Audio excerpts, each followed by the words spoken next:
good.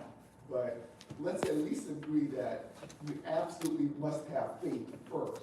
Yes. You can't have any of the others in the way God intends you to have them without faith first. Right. Okay? The others, deal with those as we study our lessons, but faith comes first. Yes. Yes. So this is about maturing. Is it easier for some people to mature in some of these areas than others? Thought-provoking question. Yes, it's a thought-provoking question, yeah. Is it easier for some people to mature in some areas than others? Yeah, so you got humility, you got knowledge, you got temperance, you got patience, brotherly kindness. Do some of these come easier to some as opposed to others? Yes. Yes. So give me an example of why you said yes. You can have some people can control what they do a lot easier than others, because others fail to see the need to control. Because that's a double question thing, I think. I'm trying to grab an example as to what I'm trying to explain here. Well, let me give you an example, because I'm glad you said what you said, because I was hoping that was going to be the answer, but I'm glad to hear somebody else. I believe that some people are just, and this is open discussion, naturally kind. They are just nice to me. And we talk about, you can't go to heaven on your kindness, but there are some people that are just sort of naturally kind people, and others are naturally mean. Whatever their makeup is, their genes, the way they were brought up. Some people are naturally more temperate. They have more self-control. They can watch what they say. I just want you to know I'm against the grain on this. Okay, good, okay. Some people are more, they just can control themselves. They're much more organized and temperate.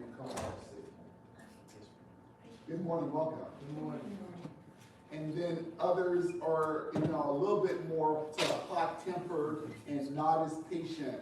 And so maturing in some of these areas might look different based upon your natural makeup and your genes, your environment, your experiences.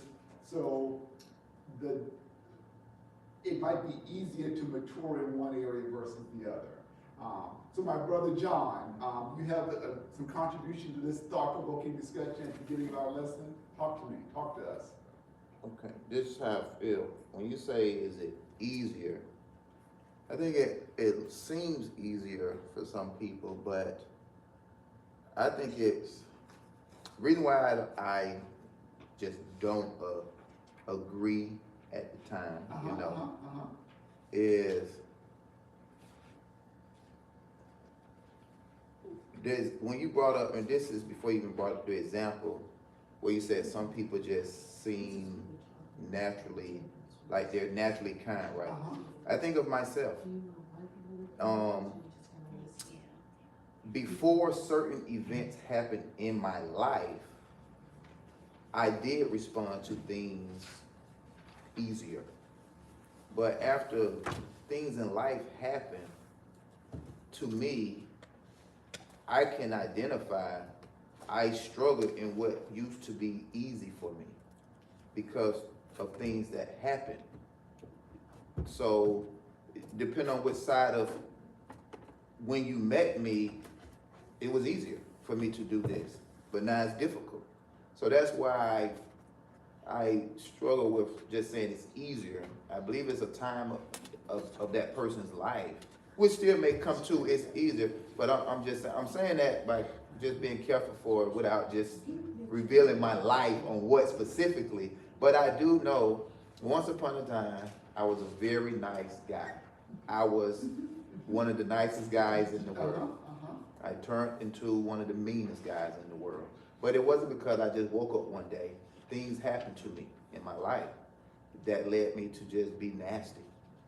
So that's why I'm saying, you know, had the Lord saved me when I was such a nice guy, to me, I'm not saying, oh, it would have been easier for me to accept these things, because actually it may have revealed, though I was nice, you know what I'm saying? But I'm also just acknowledging from the human aspect, I can identify, I used to be very nice, and then I became very not nice. Yeah. And I know it was not based off of waking up one morning, but things that happened to me. So that's why I'm against the grain. Not to say that I'm right, Gotcha, but that's why. Gotcha. No. But you make a choice. You choose to do that. In spite of what happened, you choose. I see. I even don't even like being told that I chose to. I don't, because I'm like, It's okay. because I'm like, no, I didn't choose to be mean. Things made me mean. I know you say. I know. You know how you sound, don't you? This is Vanessa. I agree with everything that everybody's saying.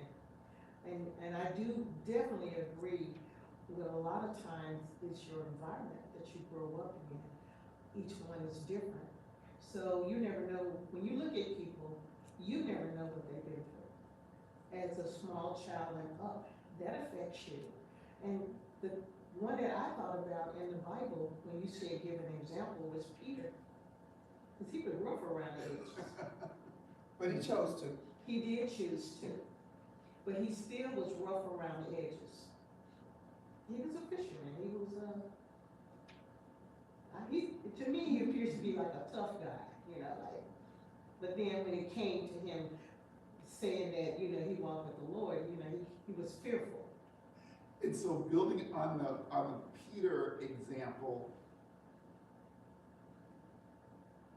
and we're almost in the area of making judgment on people, which we know we evaluate people. But if I were to look at sort of these characteristics of Christian maturity, I would say Peter probably wasn't naturally temperamental. That he really had to kind of work on that. Where there are other people in the Bible, I think Moses or Matthew or John, who were a little bit more. Moses would call him Meekis. Right, yeah. So, I mean, Moses may have to work on something. Peter probably had to work on temperance more than Moses did. That's why he could write this. Right, exactly. That's why he's writing this, right?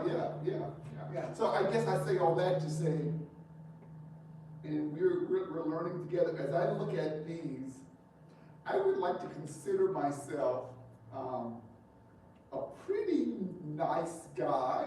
That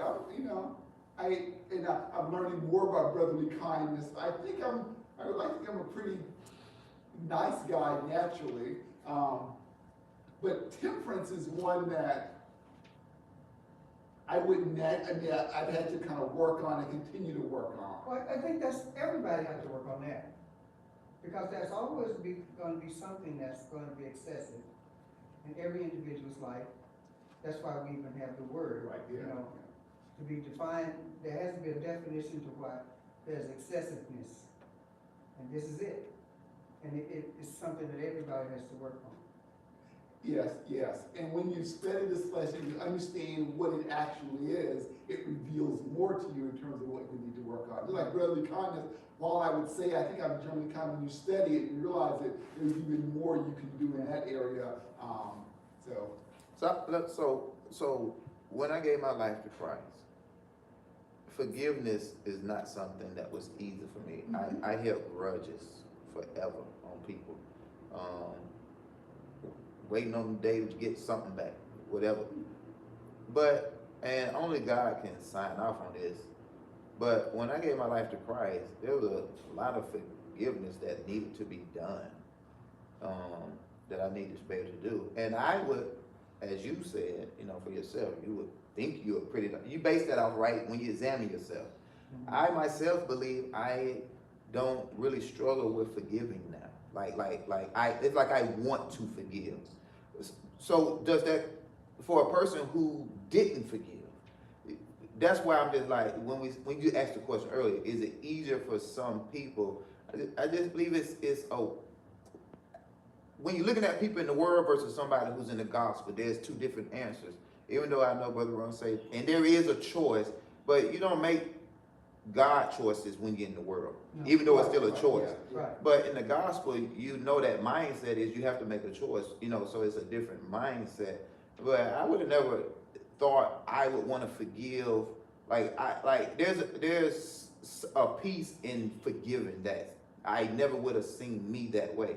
But there's other things that I do struggle with that, what I'm saying, that still, that I'm like, why am I battling with this? And I'm being like, why am I, this ain't never seemed to have been a thing for me when I was in, but, so that's just why it's hard for me to say it's easier for them. I just think.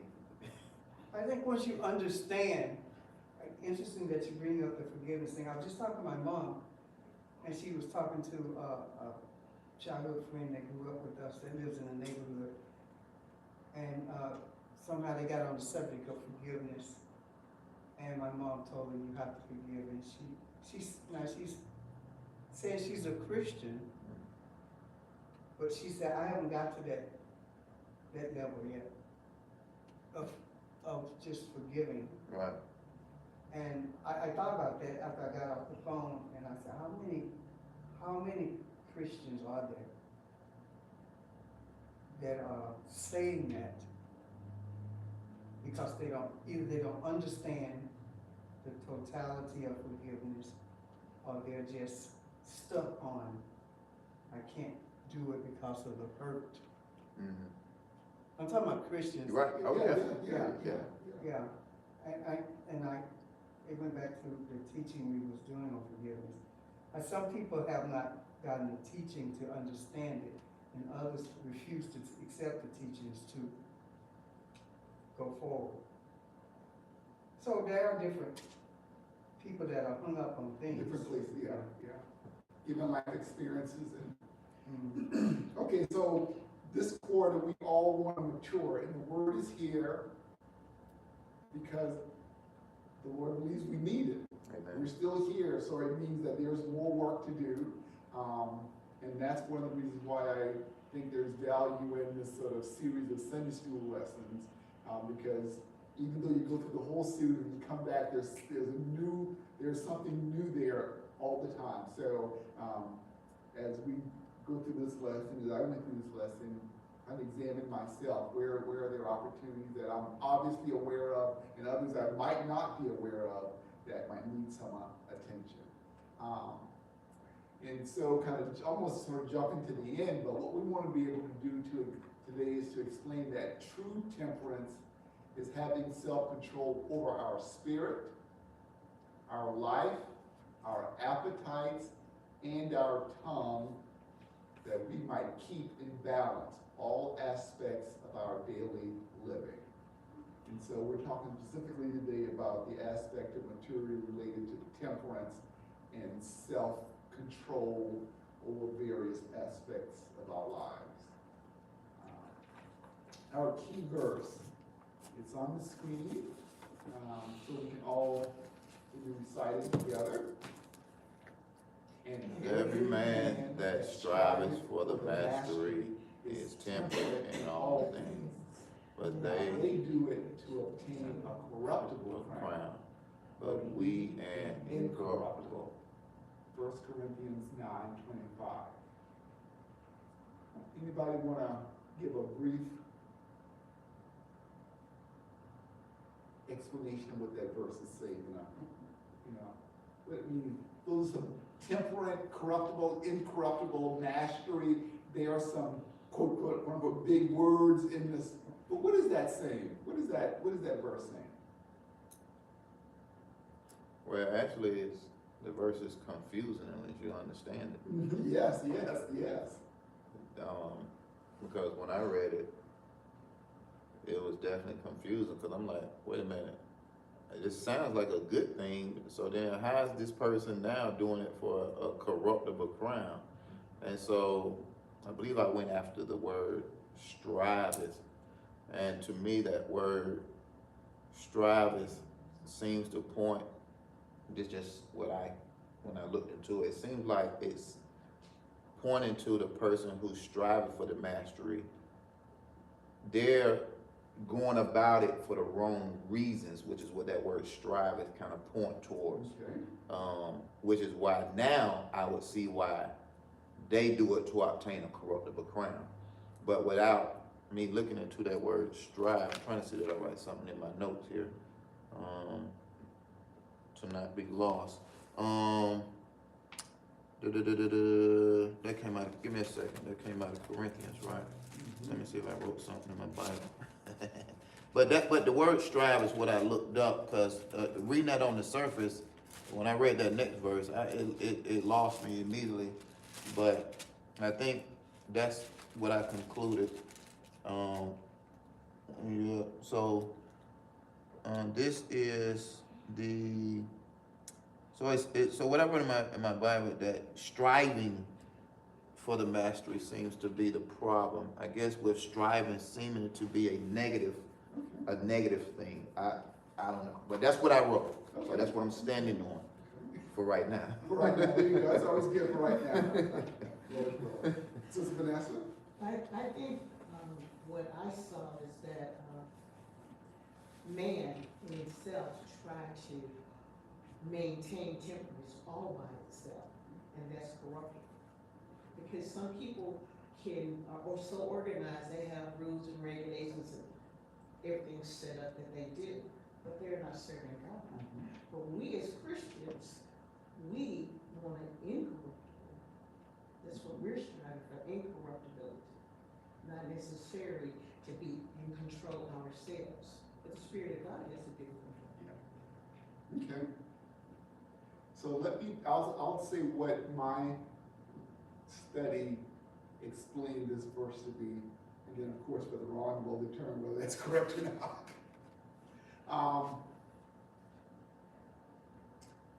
Every man that is trying to do very well in something, whether it's be the best lawn care guy, be the best athlete, be whatever. Every man that is striving to master something, they exercise temperament or self-control in all things.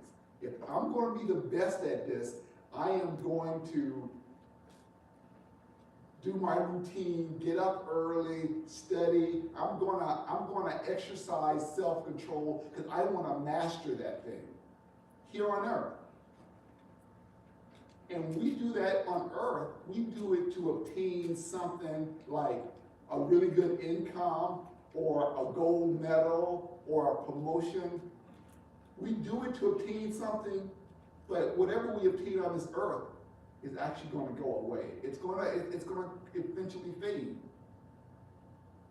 So if they can do that, if we can do that we can be that committed for earthly things, we should have that same kind of self-control to obtain a crown that will not go away, that's incorruptible. And so look at the people that are striving to master something on this earth, and look at how diligent they are. Look at how much self-control they are for something that's going to go away. We should strive to have that same kind of self-control for an incorruptible crown. And so in essence, striving to master something is not a bad thing, because it requires self-control, and we see it all the time. People who, again, I think that Olympic athletes is often the sacrifices they make to master that, all for a gold medal that they can lose, which is, again, not a bad thing, but that same concept, as Christians, we should strive to have that same kind of self-control for something that's way more valuable, that's not corruptible. So it's actually really not necessarily a negative thing. It is saying, look at something positive on this earth, and how can we take those positive traits for something that is spiritual? Brother Ron, is that? Yeah, no self-gratification. Paul says, I do it for the sake of the gospel. Yes. and that means everything. Self. Now, he do what for the, cause I see what you just said a little bit different from what he explained. So he do what for the sake of the gospel? His whole life living, or? Well, it's striving, because all this is in content, of the whole, there's a whole content to this particular Right. scripture. Mm-hmm. Right. They just pulled out this line in verse 25. So if you go back to,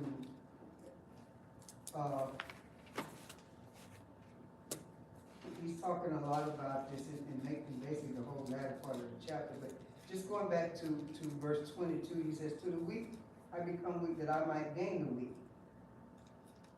I am made all things to all men that I might be all to, but that I might be all by all means save some. So he's talking about doing something for the gospel's sake. Then he says it in verse 23. Then he goes on to verse 24, says, know ye not that they which run a race run all, but one receiveth the prize. So run that you may obtain. And he's saying that, you know, everybody's going to run, but run for something. Because that race is won by one person. But by all means, he says run. And then he goes on into verse 26, says, I therefore so run not as uncertainty, so fight I, not as one that beateth the air, but I keep under my body and bring it into subjection, lest that by any means which I have preached to others, I myself might be a castaway. And so in essence, what he's saying here is that we do strive, but we're doing it for not the same reason. We're not doing it for an earthly reason. Right. We're doing it for a heavenly reason. Imagine Paul in the Olympics. I'll just go ahead and put him in the 50-yard dash. You believe Paul is running for what an Olympian normally runs for, which is to get that gold medal? Or do you believe Paul mindset, though for the gold medal, he might, that there's a possibility he may not even care about the gold medal. He may care more about witnessing in that environment. And so that's why I say, based off what you said, and he said, I see it different, because even if running, you know, I mean, in lawn care, there was a point where I really went after learning how to string trim edge, like, because it was a thing, a big thing. Yeah. So when I was doing it because I really wanted that, right? and maybe in here, that is a corruptible crown, like that's not gonna. But going forward, in everything we do, now here's the, and I want to hold up him teaching. I never credit myself though. I always said, Lord, thank you for helping me learn how to do this. But also I knew I wanted that as well. Like, so is it, this way it gets a little confusing. I know I wanted to learn how to do it, right? Because I wanted to show it on social media. Yes, yeah. Look, you know, that I can do this. But I also know I never credit, I always said, Lord, thank you for helping me learn how to do this. So.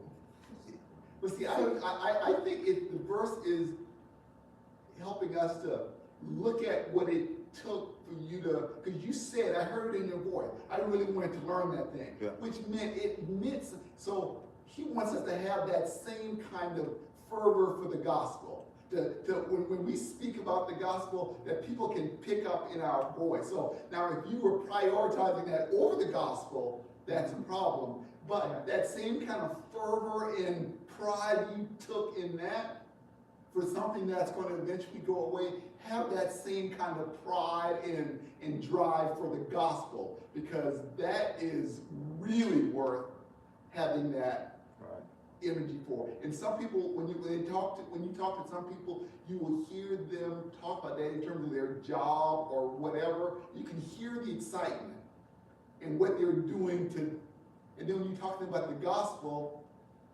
you don't get that same kind of, you know, yeah, I go to church, I do, but when they talk about this, boy, you hear it. Right. And he's saying, have that same kind of zeal for the gospel, because it's way more valuable than those other things you're doing. Right.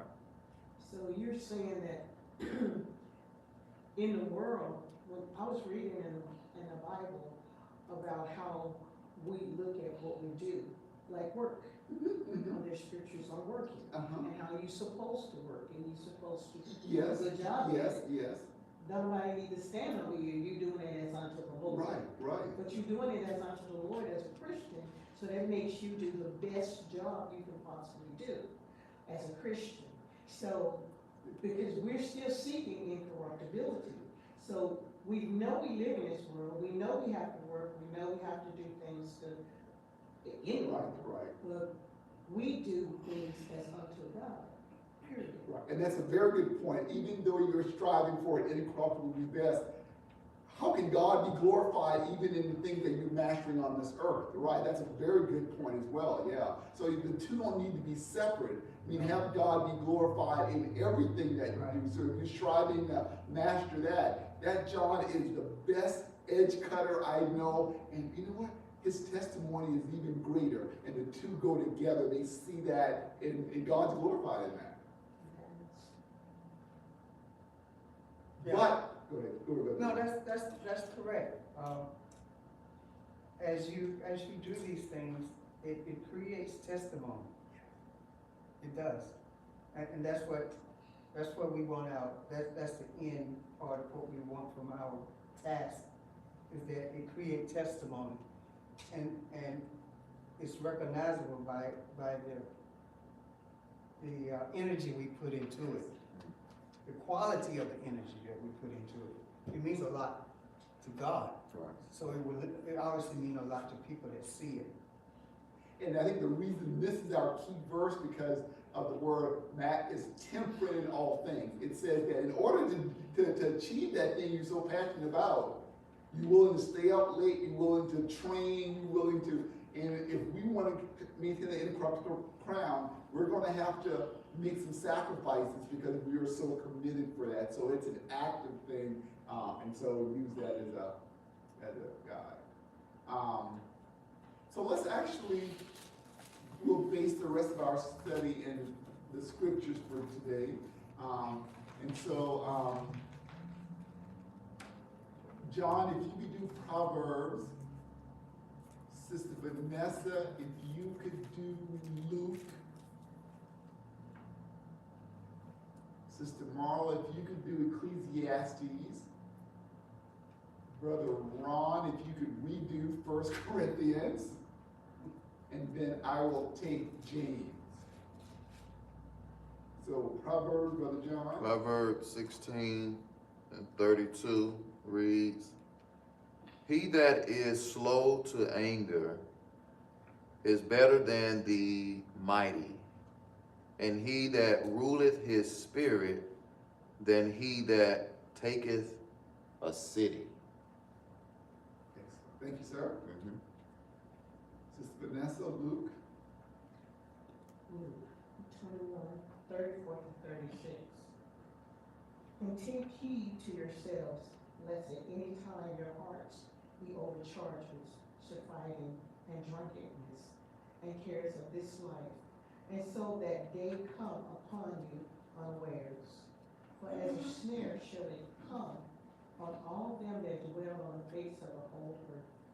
Watch ye therefore and pray always, that ye may be accounted worthy to escape all these things that shall come to pass, and to stand before the Son of Man. Amen. Sister Marla, Ecclesiastes. To everything there is a season, and a time to every purpose under the heaven. Time to be born, time to die, time to plant, and a time to pluck up that which is planted, a time to kill, and a time to heal, a time to break down, and a time to build up, a time to weep, and a time to laugh, a time to mourn, and a time to dance, a time to cast away stones, and a time to gather stones together, a time to embrace, and a time to refrain from embracing, a time to get, and a time to lose, a time to keep, and a time to cast away, a time to rend, and a time to sow, a time to keep silence, and a time to speak, a time to love, and a time to hate. Oh, a time of war and a time of peace. Thank you. 1 Corinthians 9:25-27. And every man is striving for the mastery is temperate in all things. Now they do it to obtain a corruptible crown, but we an incorruptible. I therefore so run not as uncertainty, so fight I as one that beateth the air, but I keep under my body and bring it into subjection, lest if by any means, when I have preached to others, I myself should be a castaway. And James 1 verse 26 says, for as the body without the spirit is dead. 1:26. If any man among you seem to be religious, and bridleth not his tongue, but deceiveth his own heart, this man's religion is vain. And then 3 verse 2. For in many things we offend all. If any man offend not in word, the same is a perfect man, and able also to bridle the whole body. So there's a ton of stuff in this lesson. We're going to try to get to the main concepts. I'll read this opening paragraph, because the title of the lesson is temperance, but let's make sure we know what that word means. So Adam Clarke defines temperance as the proper and limited use of all earthly enjoyments, keeping every sense under proper restraint. In reading 2 Peter 1:5-7, we find that this is another aspect of Christian character that God expects us to add to our spiritual life. What do you think of that definition? It's perfect for an apostolic faith church Christian. You think so? Yeah. Have to be specific like that, so I know what that means. So Why do you say specific? Because it says all earthly enjoyments, that definition can be broad. It's very broad. Yeah, so that's why I say AFC. I mean, like someone that was born in, I know what that means. You know what I mean? yes, so you're saying it's perfect for AFC, but not for Yeah, it may not be, no, because earthly enjoyments. It may not be perfect for apostolic faith people. Oh, well, okay, so I don't know those people. I don't know those people. Okay. Yeah, well, you know what I mean, but that's what I'm saying. You're saying within the context, if you know the rules. No, if you want me to be specific, you know what I mean? You know what I'm saying? That certain things are not earthly enjoyments we would not consider that you do. You should be. It's not so I don't know, you know what I mean? Oh, yeah, So, you know what I mean? So that's what I meant. right. So I think what you're saying is that, No. Why is she tiptoeing around whatever she's saying? Like some people think smoking, drinking, cursing even. So then that means so now I challenge to say that is perfect for anybody, apostolic, Right, that's or what Ron was saying, yeah. it's perfect for anybody. I mean, don't just limit it to apostolic. I mean, anybody who's claiming Christ is perfect for it. So that's why she lost me on it. well, let's do this. So Brother Ron asked, what do you think of that definition? Sister Marla responded, Sister Vanessa, I thought I saw your hand go up. Oh, yeah, So what do you think of that definition? Answer Brother Ron's question. go ahead. Unless he was asking of me. No, because I went to Vanessa this morning. I wanted to ask her last night because I was looking at it. And so, but she was busy. So this morning I went in there and asked, what do you think of this meeting from Adam Clarke? And then have it put in this lesson, AFC. See, I thought of the broadness of it, and I thought, that could be anything. When you talk about earthly, all Right. earthly Anything. enjoyment, all earthly enjoyment. Do you know what people enjoy? Right, that's what I know. Everything. There's a lot of things people enjoy. Yeah. And I don't expect a sinner to be looking up, Bible definitions under Adam's law, Yeah, right? okay, so Because they don't go there, Yes, yes. you know, they don't want that. That's not in their mindset. But for anyone that's a Christian and no other commentaries, and then they read this one, where it says all earthly enjoyments. It's very broad, very broad, especially people that are ignorant of the truth, even though they're sitting in church, newborn believers that unaware, or others that feel as though since someone else is doing it, it must be all right, and they call themselves a Christian. See how broad it is? Yes, Way out there. And so in any and all earthly enjoyments, some people want whatever they can get, except the truth. Because they hear people say, the gospel, God, Jesus, are so restrictive. And if I look at someone that seems to be a prominent member of the Christian community, and they are doing this, saying that it must be okay to do it. And that's the sad part about it, how people will accept this. Yeah, because this definition, in order to be, For it to apply. Like, to In me, order- it applies to me. I Right. know that. but I think it also requires a real honest and sincere understanding of the words proper and limited, knowing that proper and limited might be none at all. There are some things, there are some earthly enjoyments that the proper use is no use at all. And I don't think most folks would interpret it that way. It kind of implies everything is okay, you just have to limit the use of it. And that's, I feel like that's the danger part of the verse, because everybody have to define what proper restraint is. Yes, yeah, it requires, yeah. Especially when you really want something, and you've overridden the spirit, Yeah. or the spirit speaking to you.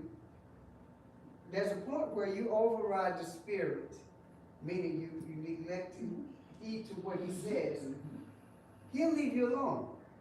And then it becomes proper and limited. I'm only Yes. doing it this much, and so therefore. Yes, yeah, you and can we see rationalize that in the life of Samson.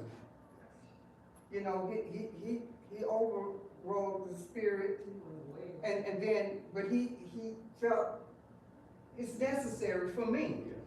So we really have to be listening to the Spirit of God in order to hear him tell us where the cutoff is. Yes. So I think what we hear from our pastor is that if he were writing this lesson, he probably would choose a different definition to add at the beginning of this lesson. Probably wouldn't reference Adam Clark here in this context. Oh, rewriting. or rewrite them, have a discussion with them and say, okay. Yeah. So I'm looking at these lessons. What's that? Oh, that's. Yeah, I'm sorry, questions. So let's jump into question number one, because I think any of these could go on. Proverbs 16:32. I think that's the verse that John read. Indicates that one needs to rule his spirit. So just a very kind of broad, open question. What does that, how does that relate to temperance? Proverbs 16:32, I'll read it again, just to remind us what John read. He that is slow to anger is better than the mighty, and he that ruleth his spirit than he that taketh a city. Okay, so it talks about ruling your spirit. What is that, how does that relate to temperance or self-control? Well, first I'm gonna say, listening to you all talk, I always saw temperance specifically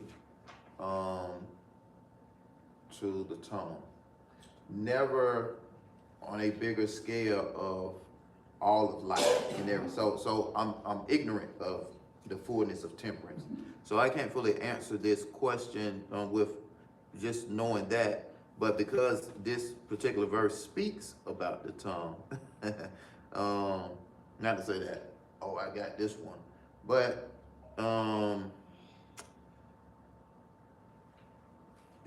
there's warring, I think, and I think it's the spirit that gets disturbed from the things that we say, and so forth. And so I think if in a nutshell, victory over the tongue is how you can, say, rule the spirit. That's how, and I'm just gonna say it's how you can keep the spirit at peace, by having victory over the tongue, by being able to shut up as much as your flesh wants to burst out and so forth.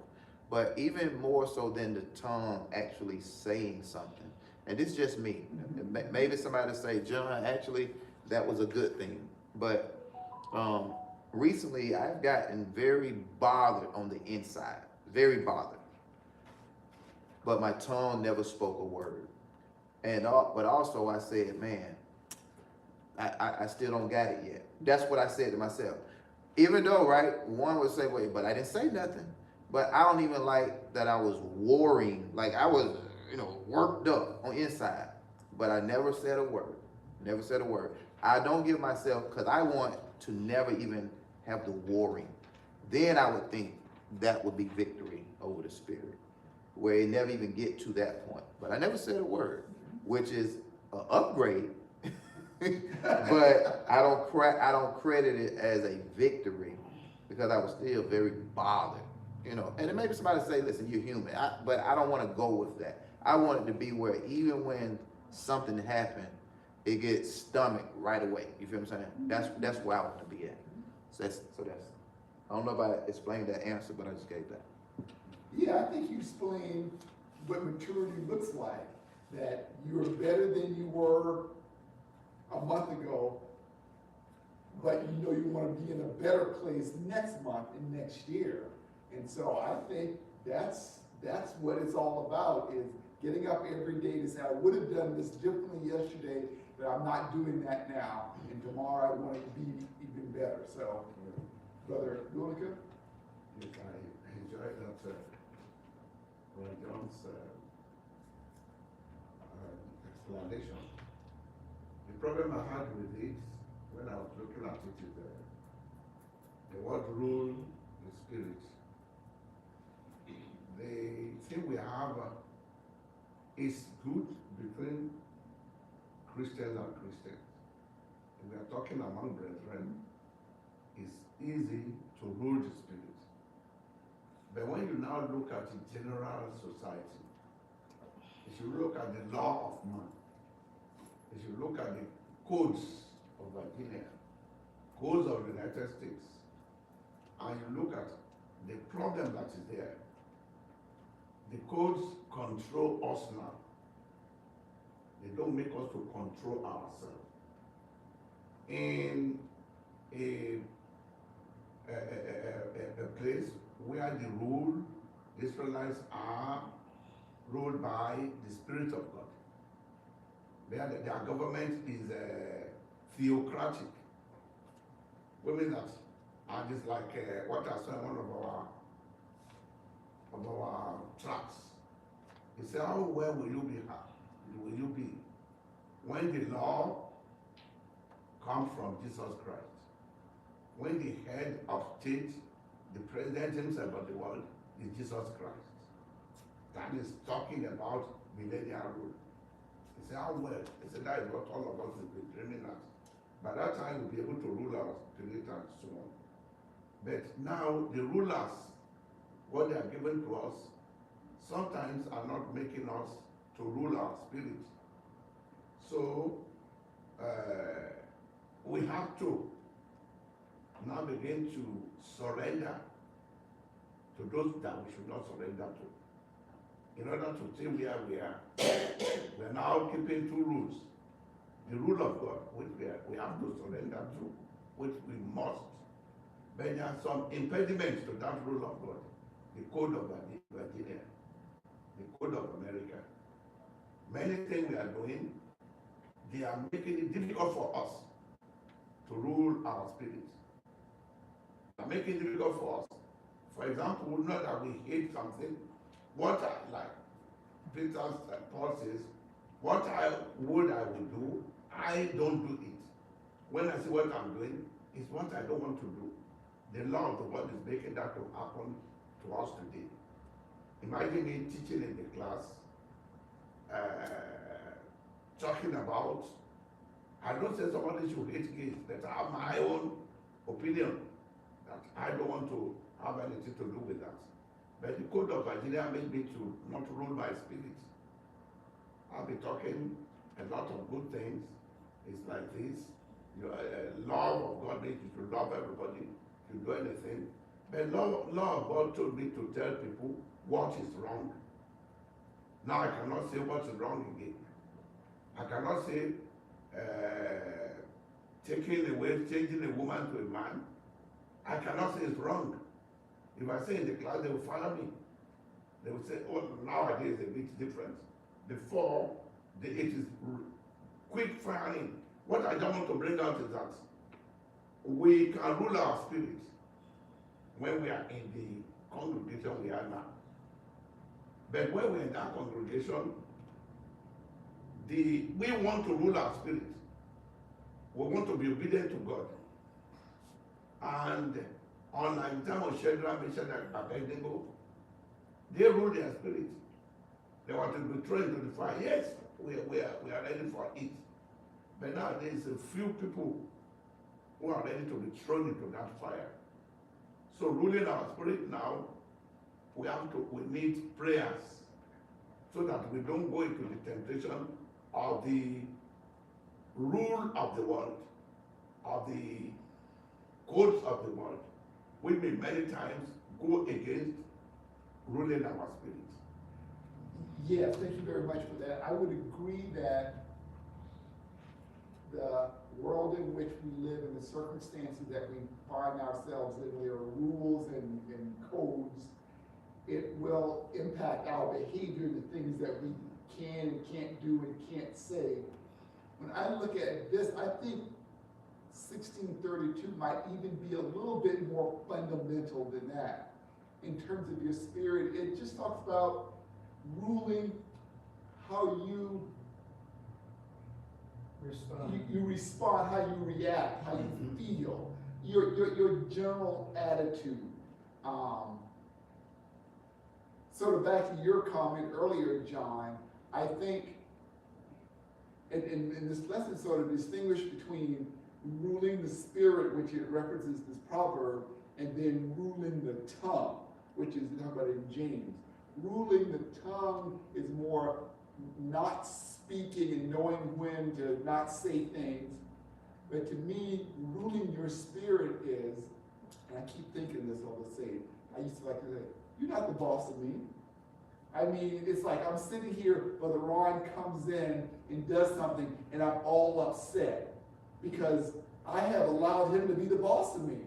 I mean, and it's like not for the use of maybe a very common, but don't let other people be the boss of your attitude. You're going up, you're having a good day, and somebody comes in and does something to you, and then your day is awful because of that person's action. Being able to rule your spirit, your attitude, to have such a relationship and connection with God that you're not so easily influenced and manipulated by other people's action. You're allowing God to rule your spirit. And some people you can tell, you just know that they don't have the ability to rule their spirit. You just know, I'll go over here and I'm going to say this to Sister BC, and I know I'm going to set her off. And people, because that means she doesn't have control over her. But once people can't then, and you don't allow situations or things to set you off or change the course of how you view the world. having that kind of control. So not only do you not say anything, you don't automatically have your day put off course.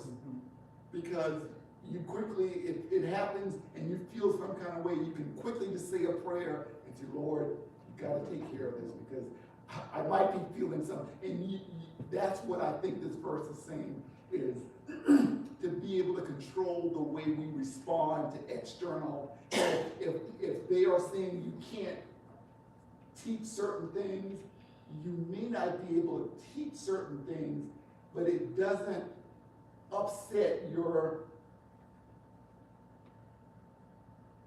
nature in such a way that it becomes ungodly or doesn't glorify God anymore. Brother Roy? I going back to John, that's maturity, that's victory. Yes. Good point. Yeah. You have to know that's victory because you weren't where you were. And just continue to think like this. God gives us victory after victory after victory. So you obtain that victory, and God wants to take you to another victory because you desire to go there. Amen. When we talk about, that's the inward part. When we talk about what you were saying, when we're dealing with the world, just because things are not going the way we think they ought to go, even in government, we have to control ourselves. We can't go out and blow up an abortion clinic. Yes, right. Because we know it's wrong. We have to control ourselves and leave it in God's hands. And I'm not just saying just throw it to the wind and say, okay, God, you take it. No, we sincerely pray and ask God to intervene in that way. But by all means, control me in such a way that I won't become a mockery to the gospel. Exactly right. While I'm out here in the world, even though there are things that I disagree with because they don't agree with what God said. I have to be able to have temperance enough to know that if I do what I'm supposed to do, I won't be the other thing. Like it says at the latter part of the verse, a strong man that taketh the city. We know that's obvious something, but what we want to do is glorify God in every aspect of our life. And that's what temperance comes down to, whether we're in ourselves, as John was talking, or having to deal with something out in the government where we are literally hating. Thank God we hate it, because there are some people that's just going to go along with it, but we hate it because we have a spirit of God in us, but He also controls on how we deal with it. I know we have to stop this. Yeah, go ahead. Very important.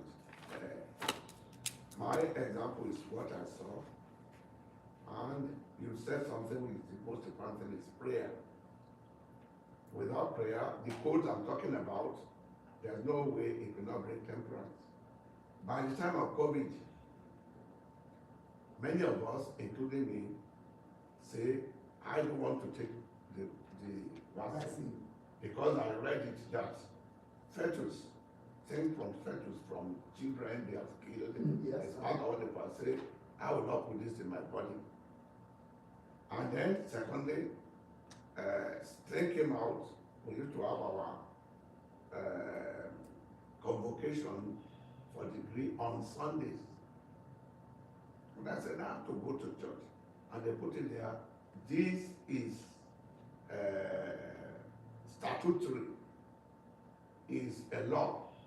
You don't go, you have gone against the law. Even if you are tenured like you are, you can be fired. And they put that one out. And you are arguing, no, it's against my religion. And they brought out that see many people who are not even in government, they are not making cake for people who have nothing to do with them, and that person had to fight to Supreme Court before he was released. Another case is there now. What I'm trying to say is that these kind of things can really make man. So that's why I say we need prayers to get over that thing. And I believe I need prayer to get over, because I don't want, luckily that's a kind of testimony for me. That class, I don't teach again. And from this, the last time I want to teach it. I don't teach again. You cannot make me go to the class and be justifying changes, because It's only male and female that they were created. And in the class I had to quote the Bible, and then somebody wrote and sent to me that we heard that you are teaching Bible in your class. When you've been doing this and whatever. And I told them I'm using Bible as an example when I'm teaching, and when the example comes to that place, if you want them to have knowledge, I'm giving them the knowledge. All these things can affect temperance. But I believe, like we are saying, most importantly is what Brother John said. Many times when this thing happens, you have to control your tongue because the anger will be there and they are ready to know what you have said. Sometimes you don't say anything and you are fighting it, you may win.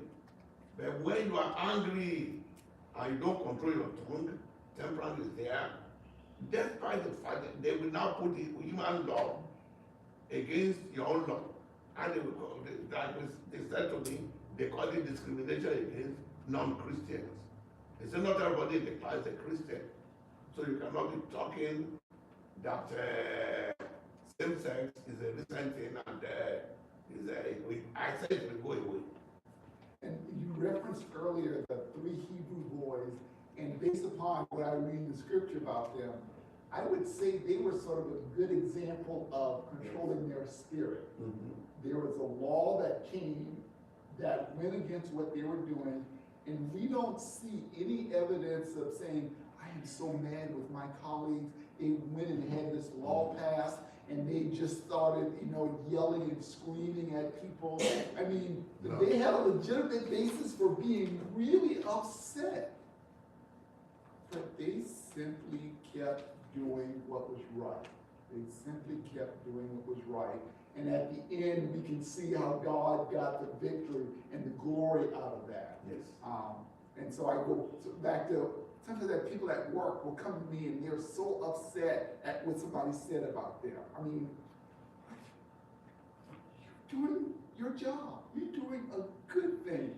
Why are you letting that person over there that is not even your boss make you feel so? Don't let other people do that to you. Know what the right thing is to do and simply do it. And don't allow other people, and that's what I think he means in Proverbs 16:32. Control your spirit and don't let other people manipulate you and dictate the course of your day or the course of your life. Let God be the boss of you. Let him be the boss of your spirit, and don't be subject to others. Okay, our final question is, I think, is number 2. So we got the 2 questions today. Looking at Luke 21:34, using a dictionary, briefly define the following terms. And Luke 21:34 says, 21:34 says, and take heed to yourselves, lest at any time your hearts be overcharged with surfeiting and drunkenness and cares of this life, and so that they come upon you unawares. So overcharged. Take heed and lest at any time your hearts be overcharged. What does overcharged mean? Burden down. Burden down. Burden down with surfeiting. What does surfeiting mean? Excesses, when you do things in excesses, things. Any specific thing or anything? Like those who drink beer, take too much of it, too much food, Too much, yes. Drunkenness. What is drunkenness?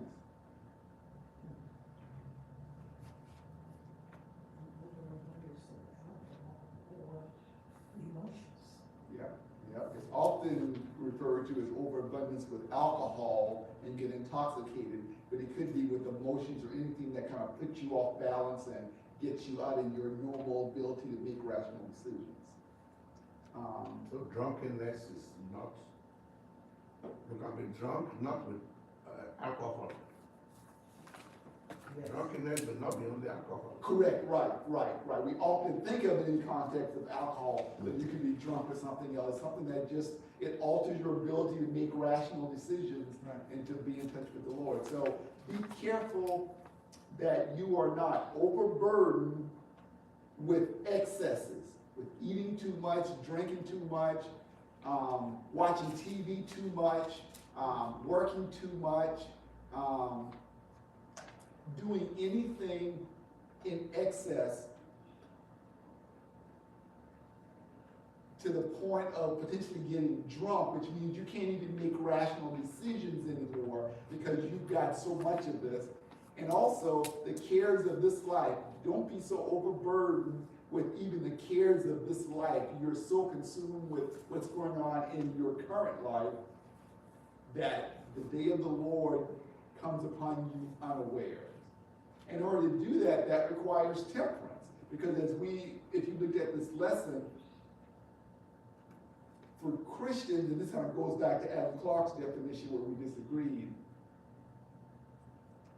when we talk about temperance for Christians, we're not talking about temperance in things that are clearly sinful, that are against God's law. You can't be a temperate liar. I only lie when necessary. And I lie just, I just do white lies. Or five lies a week. Exactly, right.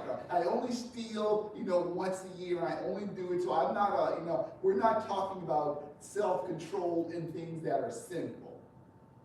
We are talking about self-control in things that aren't sinful, but done in excess can create a problem for us and draw us away from God. So you've got to control your spirit. So when things happen, you don't overreact. You've got to control your tongue, as John referenced earlier, so you don't and there's a lot of scriptures about the importance of the tongue. So John, that's probably why when you think of temperance, you often think of the tongue, because the Bible says a lot about how the inability to control the tongue can create many problems for us. So you never forget the importance of that. And then also temperance in just our daily life and the activities that we choose to do. I think it's in 1 Corinthians 6:11 where it says, all things are lawful to me, but not expedient. So when you get saved, it's liberty. I mean, God made this earth for your enjoyment. So there are many things he created for you to do. But not all of those things are good for you to do. I have a question. Did you say this temperance, self-control, does not apply to committing sins? Correct. I don't think it's possible to be a maturing Christian and sinning in moderation. Because we should not even say that all.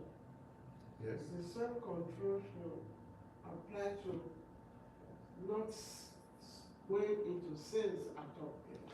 Right? Correct. Right. Do you agree? Yeah. Okay. Yes. Okay. Yes. So I don't think it applies to sin. I think that's clear. We're not given grace to violate God's law in moderation. You're not supposed to violate God's law. It really is talking about things that are generally not sinful, but they are clearly not helpful, especially in excess. Yes, all this moderation that we're putting here brings another thing out. It happened to me. When you are doing good, saying out cannot be in moderation. Can good things be in moderation also, that you are overdoing good? It happened to me. There was a person who brought this was in Nigeria, brought those ladies to me. And I have to go and no accommodation. I got a place inside the campus. And I was building a small place for them so that they can stay. And they were staying in my house. Their father was paying for it. His thing was not finished. And I was doing all whatever I do. I was not everything I could do. Then the father came to me and said, I know you are helping me, but there's a limit to helping people. You are helping me, I don't want this help again. He said, when you are doing good, good should be model. You say it in Yoruba. Should be a model. It's already one. Yeah. Uh-huh. Doing good As a limit. Right, yes, He yes. said doing good has a limit. That was what is in my mind. And I believe maybe it's correct because Jesus Christ told us when you enter a place and you say peace to this place, they don't answer you, say shake up the dust from your feet. Yes, yes, yes. It'd be better for Sodom and Gomorrah than for that place. Means that if we are trying to make a sinner, we are going to his house, every time he's rebuffing us, he doesn't want to come. Are we a sinner if we have to turn? Because he's not the only one to be saved. The other people to be saved. So is there a limit also to good things? I think there's a limit because as we go back to our key verse and we talked about, if someone wants to be an